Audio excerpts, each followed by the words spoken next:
I was just a bit in shock really of what was going on. You can literally see like the inside of my stomach and Bobby's head comes out. It makes me really emotional actually. Good morning guys, welcome back to another video. I am doing a bit of a different video. This is going to be my first little sit down and chat video. I wanted to come on and talk about my birth story and give you a little 5-month postpartum update. So it's going to be a long one. Grab a cup of tea, grab some snacks and let's get into it. I haven't wrote anything down because I want to talk about my birth story and just get it all from my head and talk about it as I remember it. I haven't got Bobby here with me. My mum's got Bobby so I can sit down and film this. It's been, like I said, 5 months. Bobby's 5 months old today, which is wild. And yeah, I thought I'd also give a little 5-month postpartum update because if you have watched me over on some other platforms, you will know that I've struggled a little bit postpartum, actually struggled quite a lot. I had Bobby on the 12th of September 2024. Saying it out loud is crazy because if you know me, you'll know I've wanted a baby forever, literally forever. So Bobby is a dream come true. At 9:53 in the morning and she weighed exactly 8 pounds and she was born via elective C-section. So I decided to have a C-section. I knew I wanted a C-section pretty much from the moment I found out I was pregnant. Ricky wasn't over the moon about that, but he didn't know really why I wanted to have one. Once we sat down and spoke about it and he realised what's involved with a C-section, he was obviously happy to support and go with that decision. So I knew pretty much from the get-go that that was the route I wanted to go down. I have photosensitive epilepsy, so I haven't had a, touch wood, haven't had a seizure for a long time, but I was just terrified that, contractions and giving birth might trigger something, and I didn't want to put myself through it. It was making me really anxious, the thought of a natural labour, and also I didn't want to put Bobby through any stress because I know that if you go into a natural labour really anxious and nervous, you make the labour harder for yourself, and I struggle with anxiety anyway, so I didn't really want to go down that route. Yeah, we opted for an elective C-section. I did mention that pretty early on in my midwife appointments, and I'm sure it was at 33 weeks, at 33 weeks I had to have a consultant appointment due to the epilepsy. And at that appointment I'd obviously mentioned that I wanted a C-section and they were happy to book it there and then. So they gave me the choice of the 12th of September or the 13th of September. 13th of September was a Friday, obviously Friday the 13th, and I was like, hell no. So we opted for Thursday and I wanted to get it as soon as possible anyway. So she was born dead on 39 weeks. I was actually due, if I was to go naturally, her due date was the 19th of September. So yeah, she was born on the 12th. So getting into the actual C-section, a couple of days before, or I think it was the day before, can't really remember, I had to go in and have bloods done, and yeah, that was really easy. And then the day before was when I was told that I would get a phone call to tell me what time I would need to come into the hospital for my C-section the following day. So I did get that phone call, and originally they told me to come in the afternoon. I think they wanted me to get there at 11:30, and which I was really surprised because I had gestational diabetes in my pregnancy. So I was under the impression that if you were someone with gestational diabetes, you were normally one of the first people to have a C-section, so you're normally a morning slot. Anyway, she told me 11:30, that was fine, and then she said right at the end, she was like, oh, you haven't got gestational diabetes or anything like that, have you? And I was like, oh no, I have. So that was a bit iffy. I was like, that actually set me off a little bit because I thought, oh God, how do they not know that? That should be on my files. And she was like, oh, okay, hold on a second because that might change things. Put me on hold, came back and she was like, no, you need to be in first thing in the morning. So I was like, okay, exactly what I thought. I'm going to be one of the first people. Didn't think I'd be the first, but I knew I'd be a morning slot. So I was told to come in at 7:30.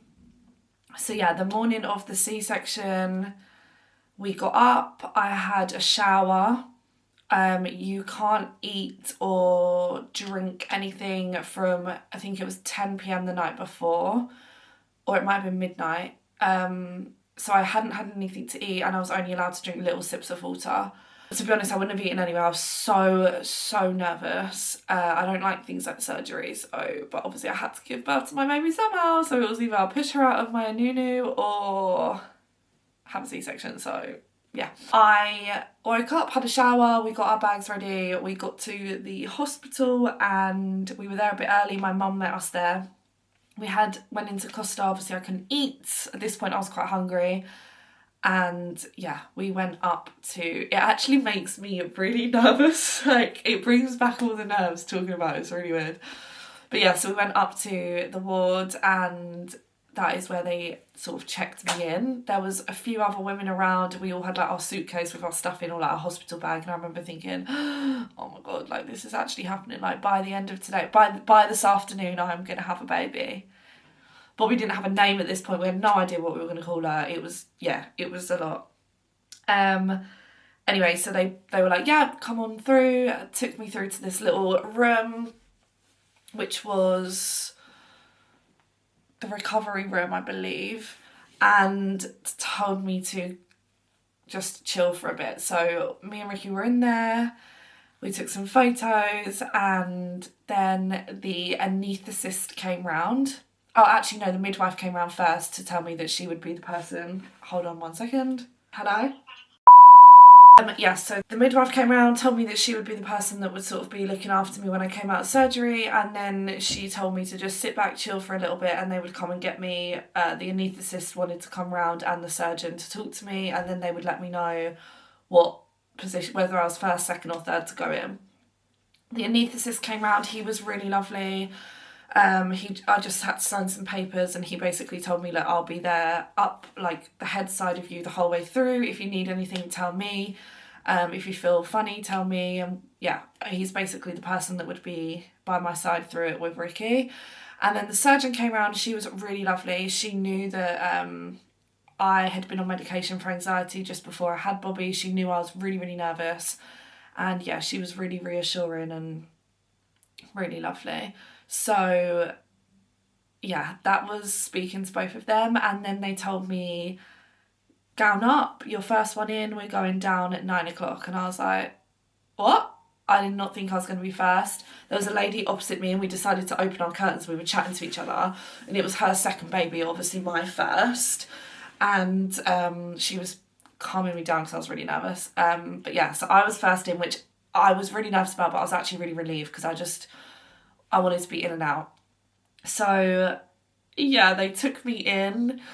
They actually took me in because when I got there, they knew how nervous I was, and I was actually crying when I first got there, and they were like, do you want to see the theatre? Like, do you want to go in and see the room? It might make you feel better. And I was like, yeah, and I went in, and that actually made me worse. So all I saw was this table with big, massive lights on it, and yeah, that freaked me out. But I'm actually glad I saw it before, because I think if I just walked in there when they called me down, I would have been like, whoa. So I kind of knew what room what I was going into. They told me literally it was straight in, sit up on the table. They were doing my spinal block. I had a lovely little tiny lady, and she was like, you can hold my hand. And I was squeezing this woman's hand, God bless her. They put my cannula in. My cannula was something I was really nervous for. Loads of people made me nervous for that. That was fine. That didn't hurt. It bled, but it didn't hurt. The epidural, the spinal block, yeah, they just basically gave me a pillow, told me to bend over. I'll put my chin to my chest as much as I could, but obviously that's really hard when you've got a big belly. And they were just saying, like, try and stay still, put the spinal block in. And this was what I was most nervous for, because I really was nervous about being numb and not being able to feel my legs. That does freak me out a little bit, but he said your legs will start to go warm, and you basically won't be able to move them. And that's exactly what happened. I remember my legs just went warm and a little bit tingly, and they were like, can you feel your legs? And I was like, they're going warm. And then they literally just laid me down. It actually should have been much quicker than it was, getting the whole spinal block done, but they were waiting for the surgeon. So I went in there at 9, and Bobby wasn't born until 9:53. It would have actually been a lot quicker than that, but I don't think the surgeon came in until 9:15. So yeah, it ended up being the actual surgery didn't start until about 20 to 10, and she was obviously born at 9:53, so there was a lot of waiting around on the table and stuff. Anyway, my legs started to go numb. I laid down, and that is when they did the... I don't actually know. I still don't actually know whether they did like whether they rolled like an ice roller thing on me or if it was a spray. I think it was a spray. And I remember them spraying my tummy and they were like, can you feel that? And I was like, yeah. And they're like, but can you actually feel it, or does it just feel cold? Like, can you feel that it's cold, or can you just feel something on you? And I was like, I can feel something on me, but I can't feel that it's cold. And she was like, that's what it needs. Like, you'll feel it, but you won't feel that it's cold. And that's how we know that you're ready to go. So I can feel it, but I couldn't feel that it was cold. I could just feel something on me. And yeah, before, literally, I had no idea they'd even started. And I remember saying, have you started? And they were like, yeah, like, baby's going to be coming out soon. And I was like, what? I had literally no idea. I remember this was definitely anxiety, but I remember laying there and being like, I'm really hot. I felt boiling. So I'll put a picture here, but a lot of my photos I've got either a wet flannel on my head or a temperature sticker, because they put a temperature sticker on because I kept saying I was hot. I didn't have a temperature, I was fine. But Ricky was fanning me with a sick bowl. When I started to calm down a little bit, the being hot passed.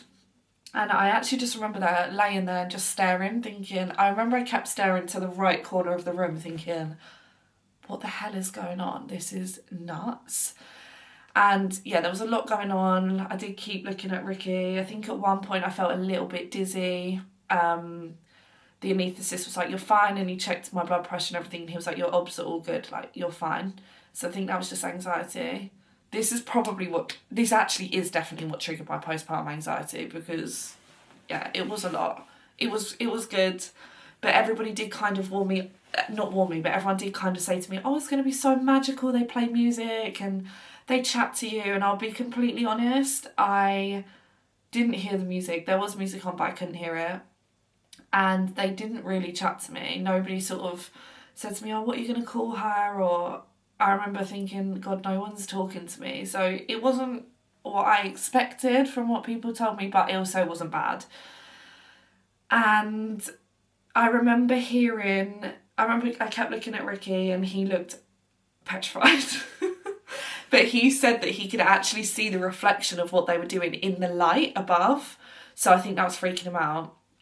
And yeah, I remember hearing right shoulder and I was like, oh my God, she's coming. And the whole time I was so nervous. All I kept thinking was, I just need to hear her cry. Once I hear her cry, I'll be relieved, because obviously I know then at that point that she's breathing. And obviously I've got this blue sheet up in front of me, so I can't see anything. And they were like, okay, you ready to meet baby? And I was like, yeah. And I just heard her cry. And I remember they dropped the sheet. It makes me really emotional, actually. Yeah, they dropped the sheet, they held her up. I'll try and insert a picture. They dropped the sheet, they held her up, and she was just tiny. And I heard her crying, and I just cried. I didn't actually think I'd cry telling this story, but it is a little bit emotional. I remember looking at Ricky and he just looked shell-shocked. And I was like, are you okay? And he was like, yeah. And yeah, she was born. They announced the time. And then they were like, right, Ricky, do you want to come round and you can trim her cord? So they took Bobby over to the table, like her little bed bit, and they let Ricky trim the cord. I've got photos of that. I'll put a photo in here. Ricky was really overwhelmed, I think. He was really worried about me, and he was definitely overwhelmed. He says, when he talks about it, he says that like all of a sudden they just held up like this tiny little, like a little alien. And like, all of a sudden he's a dad, like within minutes. At this point I felt a little bit out of it. Not out of it, I just felt really tired. I remember thinking, God, this is taking forever. Like, when are they going to put her on me? Because obviously Ricky was trimming her cord and it felt like forever and it wasn't. It was probably like not even a minute, or it might have been like a minute or two. And apparently they said to Ricky, like, you can touch her, she's your baby. And like, he didn't really know what to do. Anyway, I remember hearing Ricky saying, are you going to put her on Pippa? Are you going to take her over to Pippa? And they were like, yeah. And they put her on my chest. It literally makes my heart like flutter when I think about it. I'll put some pictures here as I'm talking about different bits, but they put her on my chest and she was really crying. And I remember just like shushing her and she just stopped crying straight away and she was just tiny. But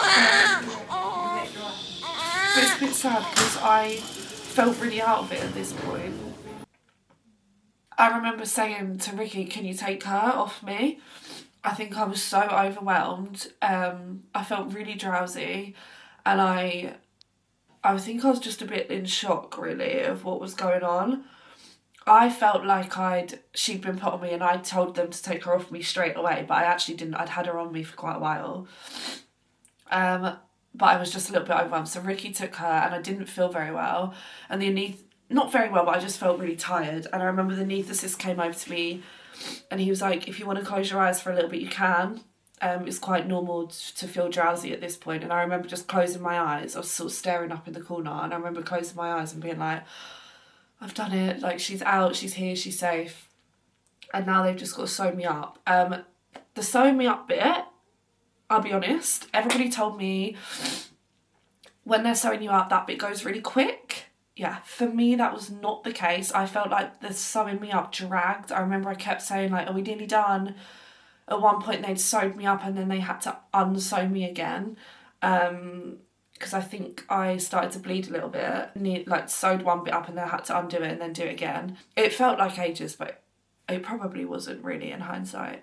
During the whole process of the C-section, a midwife had come over to us and said, do you want me to take photos for you? And we were like, yeah. So she took Ricky's phone and she was like taking pictures the whole way through. But she accidentally did a live photo, which apparently they're not allowed to do, because obviously they can't do videos and stuff because it's quite gory. And we have this live photo and basically the midwife was taking a photo of Bobby as she was sort of coming out, but it's a live photo so you can actually see the doctor puts pressure on my belly and her head pops out.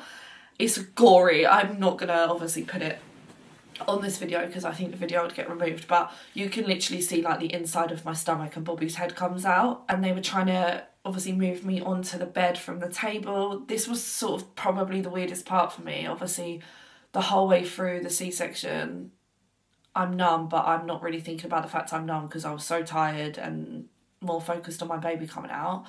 But I remember when they were moving me, obviously I didn't have hold of Bobby. I couldn't see Ricky and Bobby at this point because they were a bit further behind me. So I remember them saying to me, hold on to the side of the table, which has got like these handlebars, and you're going to just pull yourself to one side and we're going to sort of move you.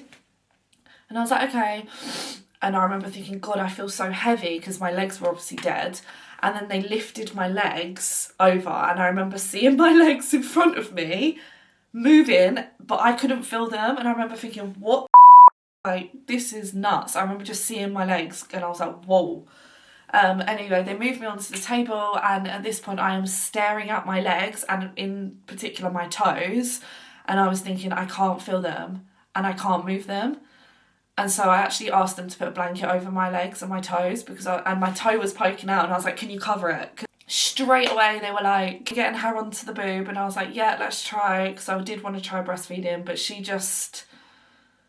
it was like they literally just put her onto my boob and she was kind of trying to find my boob and she couldn't find it. I was really tired, really overwhelmed. I didn't feel well and I was like, do you know what? No. And I said, I don't want to do it. I've got bottles in the bag. Can you just give her a little formula bottle? And they did. They gave me some toast and a cup of tea, which was the nicest piece of toast and cup of tea I've ever had because obviously I hadn't eaten for hours. Everybody says that, but it really is true. And then they were like, right, we're going to take you over to the ward and that'll be where you spend the night, and they'll do everything over there for you. So we got wheeled over to the ward. At this point they were like, Bobby has to be on you. Obviously she didn't have a name at this point, but they were like, she needs to be on you. So she was cuddled into me and Ricky and me were like, he walked obviously and I was wheeled over to the ward. He was allowed to stay the night, so we had this little section. We didn't have our own room, but we were in like a shared ward with other women. I think there was a lady opposite me, a lady next to me. So I think there was 1, 2, 3. I think there was 5 of us in total. The like midwives came over and met the baby. I had an injection in my thigh.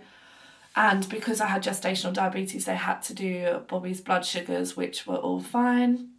They didn't check mine. Apparently, they said to me, as soon as she's out, you can eat what you want. So I was like, yes, let's go. I remember having chocolate chip shortbread, I had Pringles. I was just like, give me all the sugar, because I hadn't had sugar from 33 weeks or 32 weeks. And they came over and gave me some lunch, which this was crazy actually. They offered me lunch, but your partner doesn't get lunch, which was weird. She was in her little bed cot thing next to me, and we both slept for a few hours. They came and checked Bobby's blood sugars again after she had a bottle. They were actually really surprised. She was drinking loads. She was drinking like nearly all of her little 75ml bottles. We took Kendamil pre-made bottles. 6 p.m. No, at 5 p.m. I got a migraine, and they were meant to come and take my cannula out. No, not my cannula, my catheter at 5 p.m. But I had a migraine and I couldn't see. Obviously, when my hormones have like massively dropped after giving birth. So they were like, we'll come back at 6, like close your eyes, get some sleep, because I honestly couldn't see. I get aura migraines. I went to sleep, woke up at 6, the migraine had gone. And that was when they were like, right, we need you, you've got to stand up now. And obviously at this point, I'd still not stood or anything. They were like, we need to get you to stand if you can, walk a tiny bit, and then we'll take your catheter out. So I was really nervous. But I stood up and I was fine. Like my legs felt a little bit like jelly, but I was fine. I stood up and I was really, really nervous about the catheter being taken out as well. Again, people told me like it was traumatic. I thought they'd take it out in the shower, but they didn't. They just basically said, like, stand with your legs open and we will just slide it out. And honestly, I did not feel it. Like, it was absolutely fine. The cannula did not hurt, and having the catheter taken out was fine. So if you're nervous about your cannula being put in, if you're nervous about the catheter, honestly, it's fine. And take this from somebody who panics about everything like that, everything possible, and it was fine. Took the catheter out, and then obviously they were like, you need to do a wee. So when you do feel the need to do a wee, obviously go to the toilet and you have to fill up this bucket. Ricky helped me do a shower. The hospital were amazing. The midwives were lovely. They actually we wheeled Bobby out in her little cot thing, and she went and stayed in the reception bit with a load of the midwives whilst I had a shower. So Ricky took me in a wheelchair. I had a shower. We went and got Bobby back from reception, brought her back to our little room. Ricky went and got McDonald's and brought it back. We had McDonald's and then we all slept. And Bobby was amazing. She slept like an absolute dream. She didn't cry, and still to this day, Bobby doesn't cry. She's amazing. She woke up for a bottle, went straight back to sleep. And then I actually put her in the bed with me, and she was sort of up by me like this, and I was feeding her, and I was so tired that I fell asleep with her like that. And the midwife came in to like see if we were okay, and saw that Bobby wasn't in her cot, and she was like, Pippa, where's Bobby? Is she next? Obviously she didn't have a name, but she was like, where's baby? And she was like, is she in bed with you? And I was like, yeah. And she was like, are you awake? And I was like, yeah. She obviously knew what I was like. She was like, we need to put her back in her cot. I was like, okay. And that is when the midwife told me that she shouldn't be swaddled, and that's not something they do at that hospital. And I was like, I didn't swaddle her. The midwife did when I got out of surgery. So that caused a bit of a thing, and they were like that she shouldn't have swaddled. So I don't know if that's the same at all hospitals, but at my hospital they didn't swaddle. So they took her out of her swaddle, laid her in a little cot and put her blanket over her. I'll put a picture up. And yeah, we slept. And yeah, it was like, I don't know, I think about it now, it was like such a magical night, like just the three of us. We weren't allowed visitors at the hospital, so nobody had met her yet. Like, it was literally just us three. And it was really special. That's like a memory that I'll never, ever forget. In the morning, we woke up, she had a hearing test done where they like blow noise into the baby's ear. Checked her eyes, her hearing was good, her eyesight was good. They checked her hips and everything, and that was perfect. And they said that we could go home at 1 o'clock. We took Bobby's announcement photo, which I will put here. And yeah, and we went home. Honestly, I would have a C-section again. I have only just been able to say that, and I think that's because I just don't like surgery anyway. But I would definitely have a C-section again. I would like to try and have a natural birth. But I'm not sure. I definitely would have a C-section again though. It was amazing, and it went really well. I only lost 500 millilitres of blood. It went smooth, the hospital were really good, and we were really looked after, and yeah, it couldn't have gone better, really.